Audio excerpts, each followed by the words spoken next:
when you flatten the coat down, you see that this rabbit's coat, the guard hairs almost go to the table.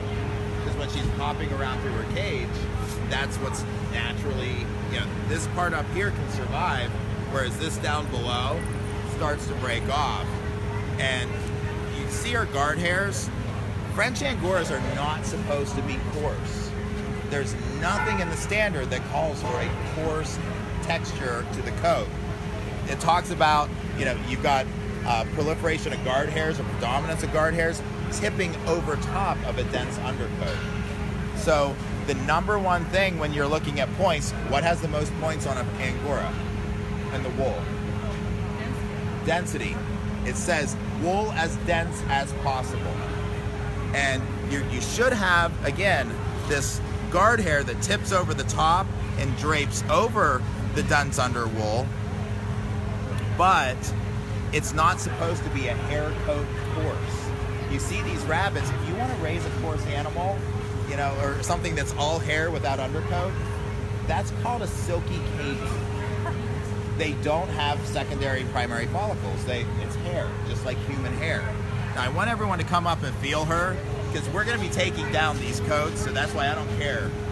Everyone here's getting shorn or going someplace else, so feel these coats.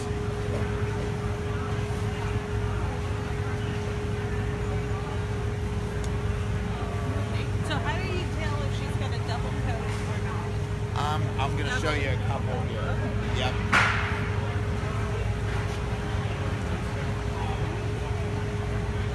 She has nice texture to her under wool. She has very nice texture over the top.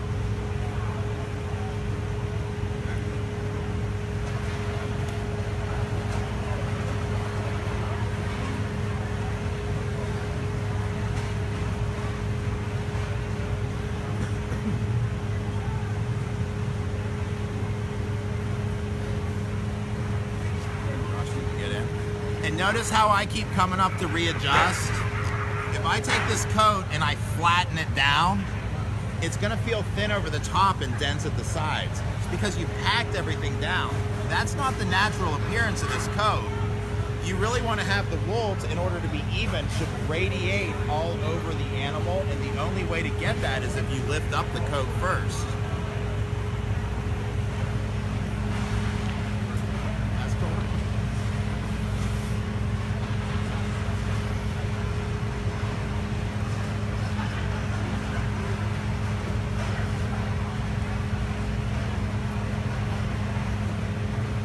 Again, she has nice guard hairs over the top. You are going to have some breakage down along the sides. And the number one thing you can tell if somebody, I can look at the Angora and know whether the nails have been trimmed or not without ever picking up the rabbit. And they get shredded along the sides. You can see how long her wool is along the sides, and even back here at the hip and up by the shoulder. That's because she's been properly cared for her entire life. The nails stay trimmed. You can't let an Angora go.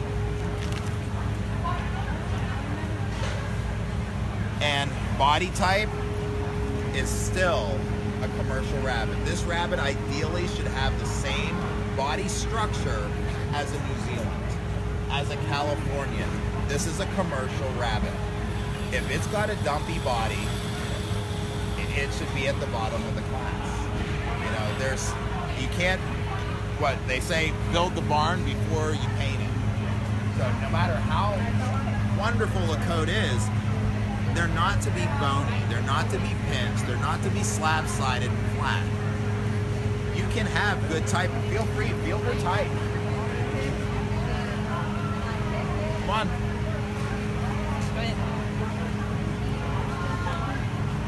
They should have a body.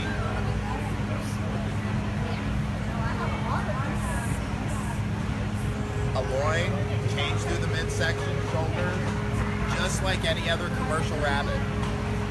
There was a fair, and it's actually a decent sized ARBA sanctioned fair near us this summer. Their meat pen was won by a pen of French Angoras. And it wasn't us. This was other breeders.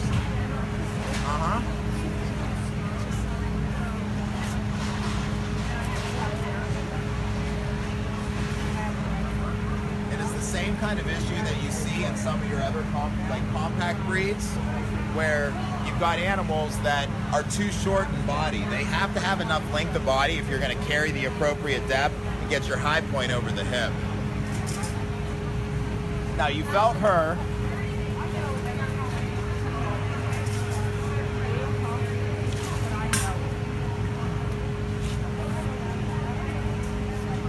Your first observation, the difference between these two does, without ever even touching them. What's your first observation of the coat?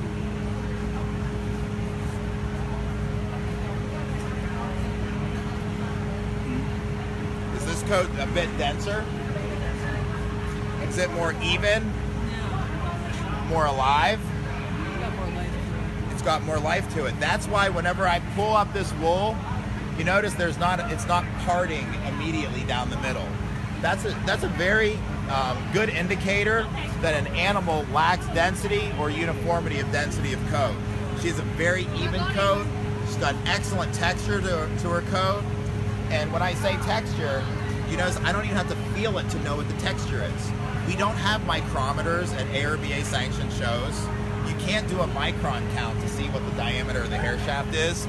That's why the standard talks about, a predominance of guard hairs tipping over a wool as dense as possible. This is guard hair. That is wool. And sometimes people like to get caught up on crimp and start talking about crimp like it's some kind of scientific concept. It's not. They all have crimp, but if you don't have a healthy animal and it hasn't been maintained, they're not going to have evenness of crimp. And evenness of crimp is much more important than how tight the crimp is or how loose the crimp is. Even crimp causes the wool to zip together. Then as the rabbit moves and lives, it doesn't cross over. Two things cause felting. That's moisture and friction. So you want to have your crimp uniform from the root to the tip. And you can't do that if the animal hasn't been properly conditioned. Because wool, the entire staple length, is like rings on a tree. It tells you the life of that rabbit at this moment, whenever this portion grew, whenever this portion grew. If it's not uniform, that's where you're going to have more trouble grooming. And that's when you get more broken spots like our other doe was showing. And again, this doe, she's got good density, but she's got excellent life and excellent texture, but it's not as dense as some of the stuff we'll be pulling out. Feel free to go ahead and put your hands on it if you want.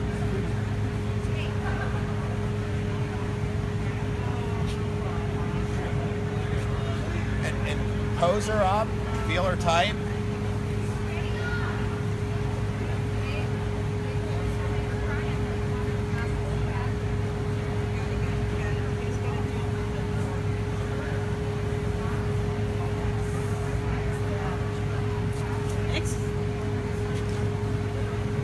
One thing too I observe is when you're posing an Angora or any of the wool breeds, I don't, like whenever I'm judging fur breeds, I will wrench on the body a little bit. You run your hand and just really tighten, but you got to remember that this wool, this took 5 to 6 months to grow. Every time you touch this rabbit, you're damaging its coat. Now that doesn't mean you don't get your hands in there. You have to get in there and feel the rabbit.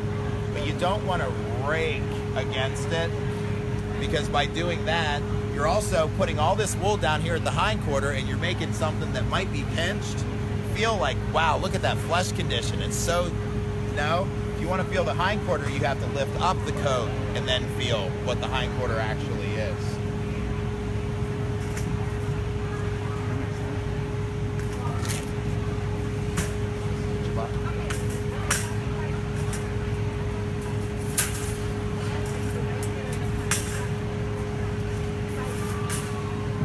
Now, what's your first reaction when you see this rabbit's coat compared to the other two we pulled out? What's one difference between this and the other two that we saw? It's very obvious.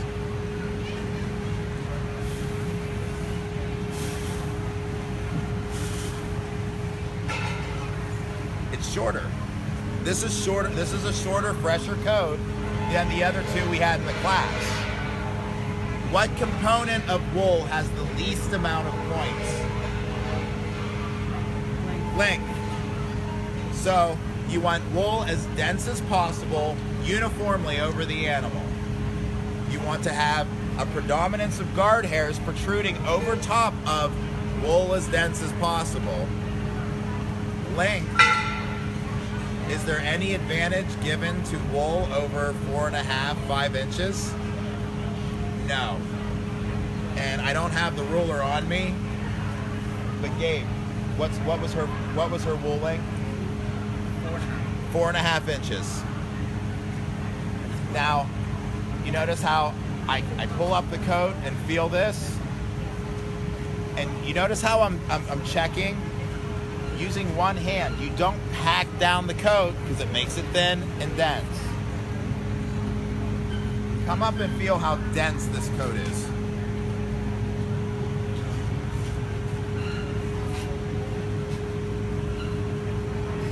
Yeah, that's fine.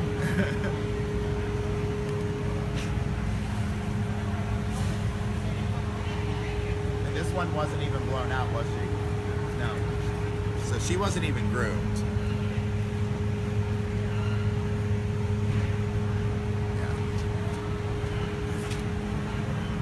This is a fresh, prime coat. You get those rabbits that are over on the table and they look like a pancake. They start to part down the middle, it lays out, and you've got an 8-inch or longer coat, and it's flat. It's dead, it doesn't have life, and you're not going to get as much wool off that animal for the labor that you put into it. Everyone wants to feel this one.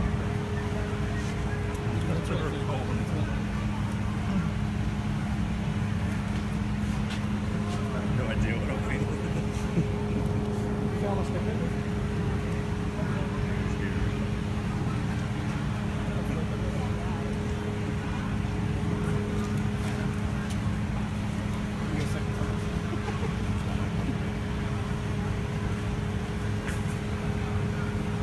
Now your first reaction when you look at this doe is, wow, she's a really pretty rabbit. She's just not finished yet. 4.5 inches, no advantage given to wool over the length. And the reason that the standard is written this way is because that's what commercial wool is supposed to be, the length, 4 inches. Anything longer than that, it doesn't go through the mills correctly. That has to be a hand spinner. Mills won't even take longer wool. So if she's got great type, feel her type, turn her around. Josh, are you left-handed? No. I am too.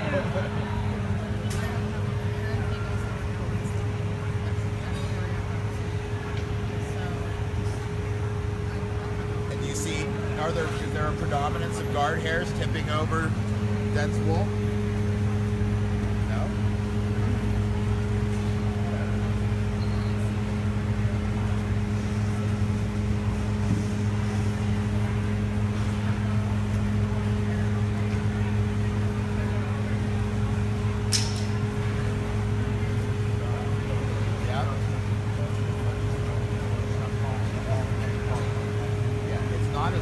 Therefore it's not dead, thin, because every time you groom that rabbit, you're pulling wool out.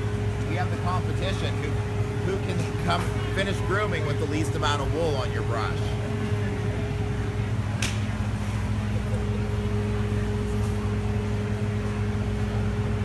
Hey, if I can make a recommendation too, whenever you're blowing into the coat, you want to stand back. If I blow up close, I cause the hairs, the wool to come back on itself.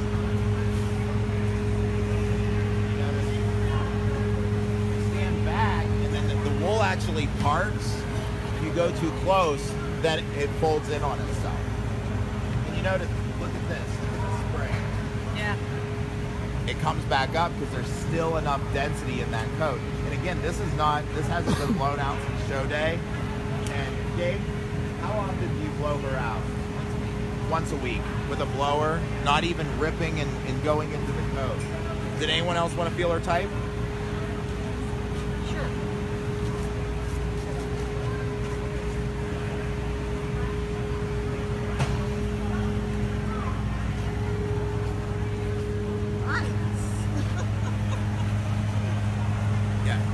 one thing you're doing that you don't want to do. Never pull. Because it took months to produce that coat. We don't handle them like our own animals. We handle them better. And again, what you just did is felting the coat. So when you assess, you notice it's like this. Yeah. Never pull.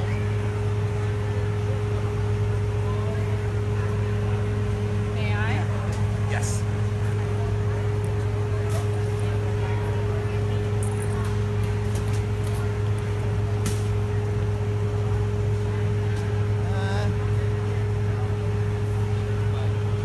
And as judges, we want to be very careful about where we're putting the rabbits on the table. Any kind of shavings, anything like that at all, again, ruins a coat, and it's going to involve grooming to correct that the exhibiter spent months putting together. And here's another example of a coat. You can go ahead and feel her. These two does are a little bit more similar as far as their coat development, but that coat has much more life to it. See how this is starting to pack? That one's ready to come off. Yeah, this one's ready to, this is the prime time to cut it down. But you can even look at the coat, see how it's coming in clumps? Yeah. That means that it's starting to pack a little bit. And this is the prime time to take it off. She's got the predominance of guard hair. She doesn't have as much uniformity, however, as the other doe. You saw how that was perfectly even throughout. She's got more damage across here. A lot of times when people talk about cottony coats in Angora, in French Angoras, that's just usually poor management. It's broken off. The rabbit doesn't have as much coat tolerance, or something happened at one point. And there's no way to fix it. You have to cut it down and start again. Another 5 to 6 months.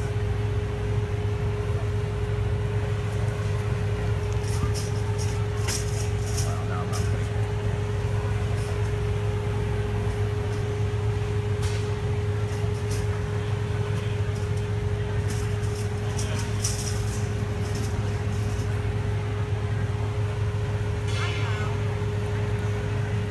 And exhibitors do appreciate it if we take the shavings off if something does get on the table.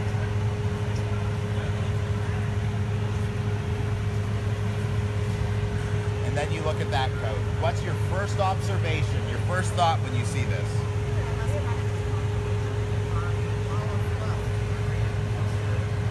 What would you say that this rabbit has soft texture or wool like an English Angora? What's that? But do you have to touch it? You don't see a micrometer.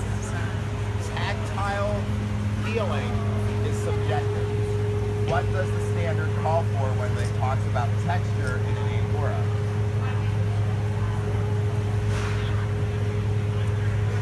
The guard hairs. Is there an equal distribution of guard hairs over the top of the animal? Is there a difference in length between the guard hairs? Do you see them shimmer over the top? This is a first coat senior. This is the original coat that this rabbit was born with. It's never been shorn. All of these rabbits have already been shorn before. That is the single difference in between this rabbit and those. It's because this is the original birth coat. And if you come up close, and do you see where the guard hairs tip over versus where the underwool is? This is all guard hair. The underwool doesn't start until down there. Do you see it?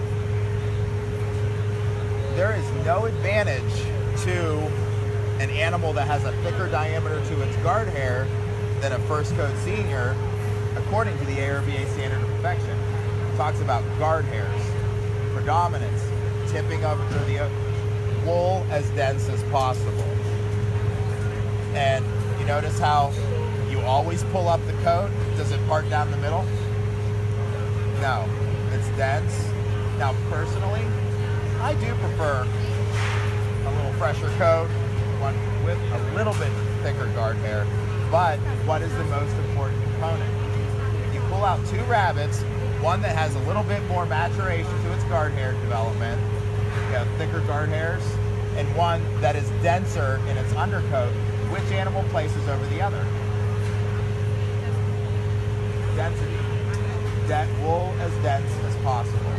Now, so go ahead and come up, feel her, and assess that. This is not an English Angora coat. This is not a soft coat. It's just a first coat senior.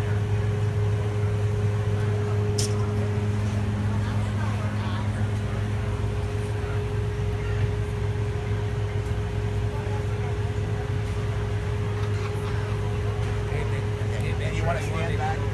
Oh. And Tracy, whenever you blow into the coat, don't blow in so close. Stand back.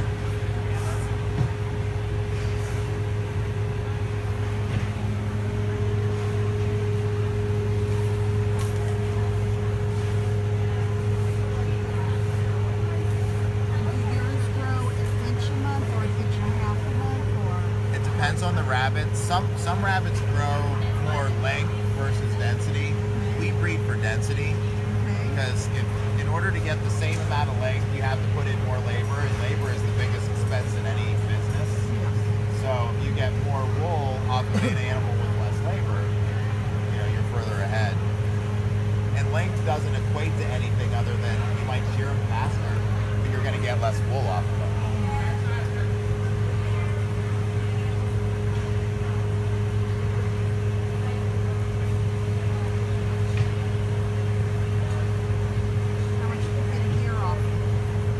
Depends on the rabbit. 30 years ago, it used to be about a pound. A pound and a half. We try to average between 7 to 8 ounces a clip if we do 3 clips. So 21. Yeah, and I have found as we've been experimenting, some of the ultra dense animals, and this is separate from judging. I was kind of talking about judging today instead of breeding, but you can actually breed a rabbit that gets too dense that it can't support life. Like we've had rabbits where I don't know what was her name? Like this was a rabbit that she was only 5 pounds, but you put so much wool on her, she put all her energy in wool. She just never really kept weight. As soon as her wool got close to prime, she was so beat down that she couldn't sustain life. So, you can actually try to put too much on them, and then they're just not able to really breed and produce as well. Yep.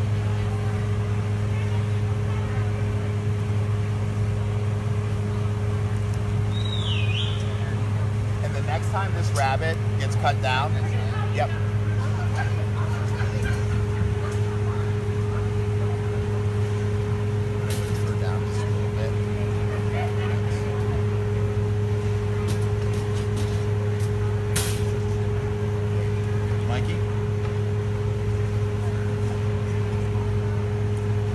Two does. Gabe, are they litter mates? These are litter mate sisters. One was cut down, one was not. Born, same litter, first coat, second coat. And what the difference is the hormones. Once the sex hormones start to pump through the body, they reach maturity, you're going to have a thickening of the guard hairs. I'm trying not to use the word coarse, because coarse is really not an accurate depiction. It's just short guard hair versus younger guard hair. Silkier, a bit thicker. Do you see a similarity between these two does? As far as the density? Oh yeah, absolutely. Yeah, and density is paramount, but this coat appears, again, the guard hairs, they're just thicker. These guard hairs, not so much. They're still abundant. Yeah, abundant. And again, the biggest part of when we talk about the crimp is management. And you really want to have a uniform crimp from the neck all the way back to the bridge. And sweet spots as far as judging, if you're looking for mats, there's no excuse for any rabbit at any show to ever have a mat. You always look up at the shoulder. And that's also because your crimp tends to change. You start to get a loosening of crimp up at the shoulder. And you also tend to lose density down the back. And what are the two things that cause felting? Friction. Moisture and friction. So the armpits, the legs, any place where there's a lot of movement or moisture, that's always a place where you're going to get more felting. And exhibitors trimming the vent area, that's hygiene. You know, that's not trimming the rabbit, that's not faking, that's not anything negative. Yeah, that's good husbandry practices. Same for all breeds. And baby powder in the coat. That's one thing folks will get all bent out of shape about. But all that does is help dry the coat. Now, if you get a rabbit on the table, you plop it down and you see this white dust fall out, no, that's a foreign product on the coat. But you blow that back out, it comes out of the coat. If I happen to smell baby powder, so what? There's no dust in it. That's, again, good husbandry. Humidity, moisture, it helps to dry it out. Then you blow all that out of the coat, and you can't cover up urine stain. Like, folks want to have all of these things, products they can put on coats and clean them up. No, you need to keep them in clean cages. We groom the cages twice a day. We groom the rabbits maybe once a week or once every 2 weeks. Are there any questions or comments or observations?